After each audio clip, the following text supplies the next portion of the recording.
What is going on, Swoopers? Welcome back to another episode of Swoop Luke. In this episode, we'll be previewing the huge game against Adelaide. So let's run the intro, jump straight into it.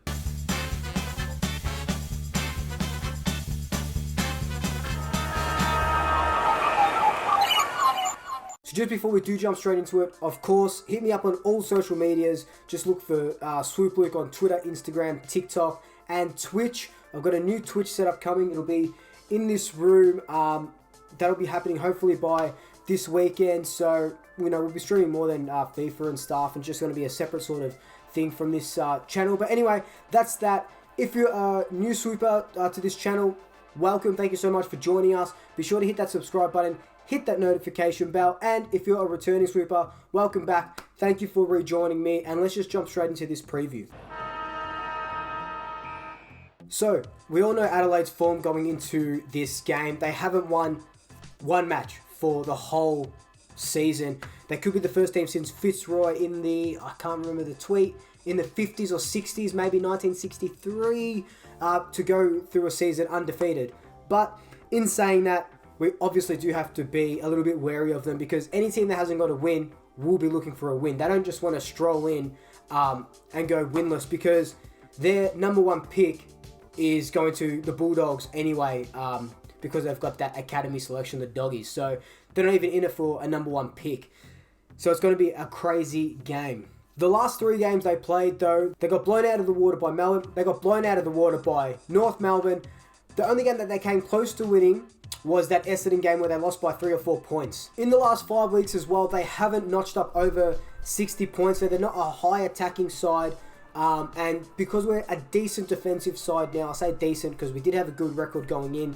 Then we get smashed by West Coast and stuff. But our defense should hold up a little bit. Now, our form. As you know, we just got over the line against Sydney. I was going to say last week, but it was like, 4 or 5 days ago. Just crept over the line.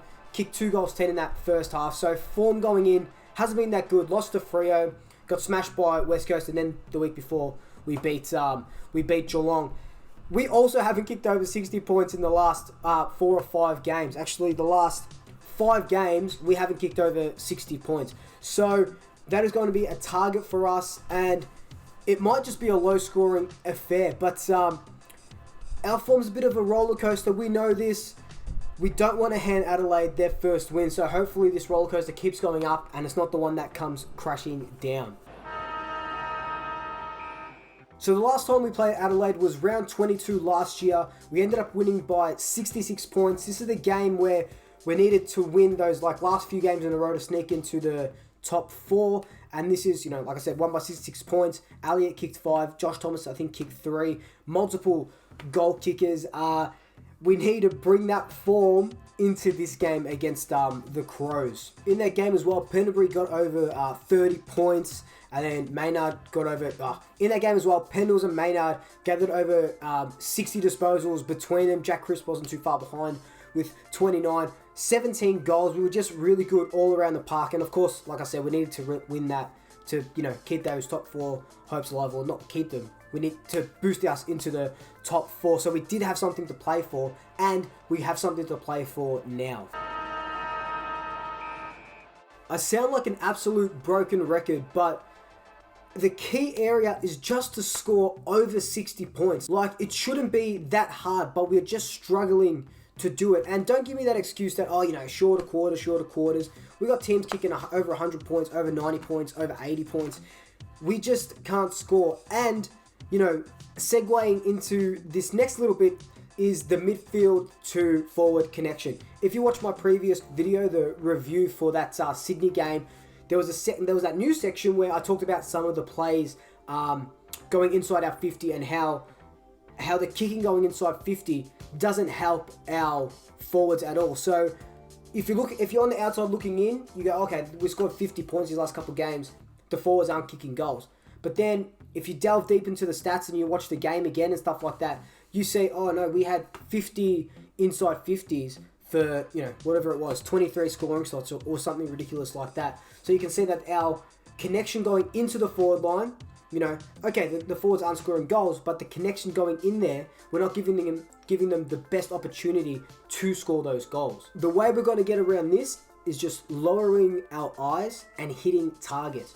No more of this, bombing it very long and high, hoping that, Mason Cox is going to have another 2018 performance. He's not even, playing. So Darcy Cameron's going to be our tallest forward when he's resting up there. So we can't rely on just one guy plugging everything when it comes up, We have to lower our eyes, hit those guys on the lead. Tim Broomhead, Josh Thomas, Stevenson. These little guys around Darcy Cameron's feet. And then we have a better chance at scoring and hopefully hitting that 60-point barrier that we haven't been able to hit for the last 5-6 rounds. A key matchup that I'm looking forward to is the battle between Riley O'Brien and Brodie Grundy. O'Brien kind of matches Grundy for height and weight and muscle, so he might try to outmuscle Grundy in that ruck. Adelaide, not the best midfield in the comp. They got a couple of Crouch and a couple of good players around the ball and stuff like that. So I would like to see Grundy actually have a game where he just dominates the ruck like Nick Nat done against us, and he has been doing this season. I need to see Grundy go to the next level this season because it just hasn't been there, and I think this would be a great opportunity against a team that, is pretty much down on their haunches, and we can kind of run over the top of them. Another thing that I would like to see, not so much a Collingwood versus Adelaide thing, but a Collingwood versus Collingwood thing. How will Sire and Wills go in the same team? Do we see them on the field at the same time? Are they in the midfield at the same time? Is one of them going to be resting forward? So I'll be very interested to see how that goes. And no doubt I'll be talking about it in the review of this game.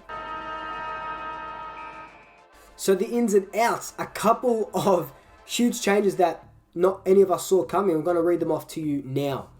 So, coming into the team, Tim Broomhead for his first game in over 800 days after that horrific leg break in 2018. Darcy Cameron comes in. Lyndon Dunn comes in after 2 ACLs and 700 days out of the game. So, that's amazing. Broomy and Dunny, awesome. So good to see them back. Love that. Chris Mayne comes in. Travis Varco comes in, after being rested. Varco with the personal leave. And then Rupert Wills comes in. Going out of the team, Jamie Elliott, because he's injured. He got that whack to his ear during the game last week. It was a big hit. Can't remember if it was in the first quarter or the third, but he did cop a big hit, and he played on. Look, I think that's a bit of a mask. Yes, his ear looked a little bit cut, might be a little bit swollen, but that could be a rest as well.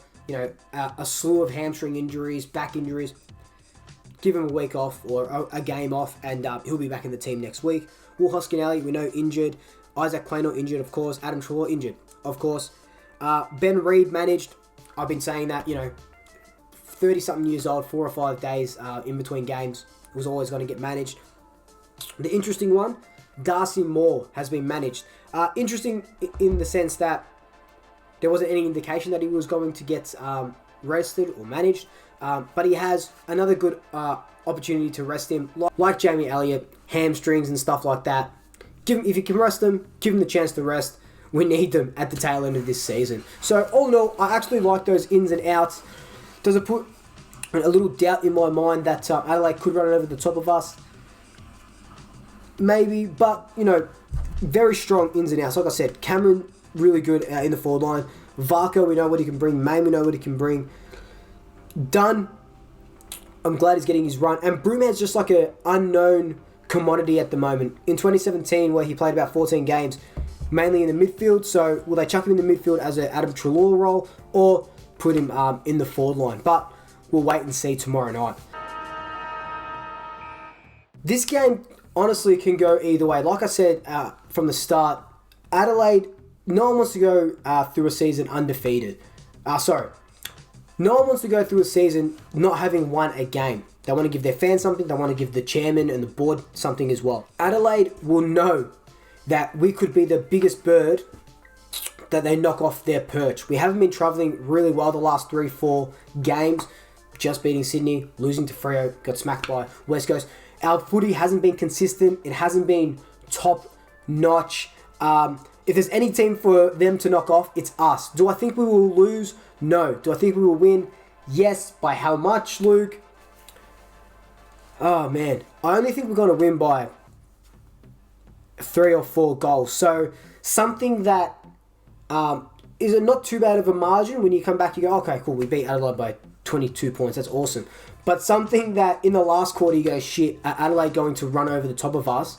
And then we kick a couple of late goals and, Adelaide just fall to the wayside and there's that. But my big call is that Sire and Wills are going to team up. It's going to be like Batman and Robin, and they're going to dominate the game. How? I have no clue, but they will. And that's going to be my big call. They're going to have 35 disposals between them and 12 clearances between them and 15 tackles between them. Alright, Swoopers, so that has been my preview.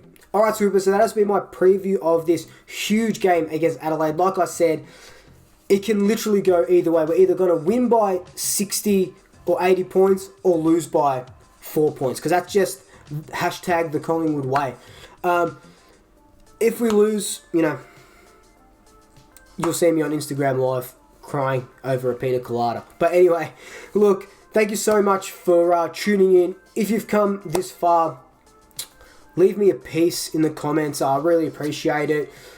In the meantime, like, comment, subscribe, tell your family, tell your friends, tell your pets, and until next time, double shackers, I'll swoop you later. Ooh la la. By, I was going to say Adelaide, but that's them.